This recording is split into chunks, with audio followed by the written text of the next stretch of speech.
Kemensiam jong ka jingrakhe ya ka it kaladap hakaleng kenong ba shilong ne ka si. Kit khot jong ka jat benriu Muslim kilara khe ya ka ne da ka jing duai ka jingero but ka jing snokemen. Lasaki ki jingelang ki bahe hakapor men step hakimos but ki madan duai bapli hakaba ki riunget kila IT ya ki jing duai it ki bakar pang kabapen pau ya ka jingkut jong ubanai bakut jong ka Ramadan. Haki bintau kum halaban pat hapulu layu I yaki long yeng ki bala phong yaki jan tenrai kat bagi kena ki layu ma di ki jingbam tiang bat ki la pediang ya ka it. Kinoyalam jong ka imlang salang ki la pen ken mau ya ka jing don kam jong ka jing isne jingerap bat jingetli ha ka babun ki la ai jingerap kum ki bam bat ki tiar badon kam syakito ki baduna ya ka jingyo jingerap. Kabapen pau ya ka mensiam ka bashisha jong ka it. Wish all the people of Meghalaya happy Eid Mubarak. The blessing of Allah Pak is there. We live very peacefully and calmly.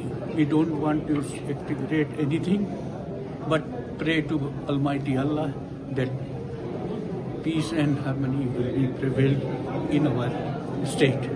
Whatever happens, we can take it from the government in other way.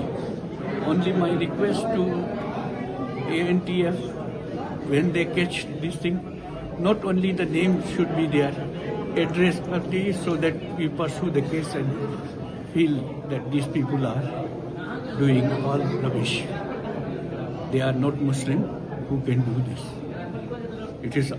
They are not Muslim, they are not believer of Islam, so that they will do this thing.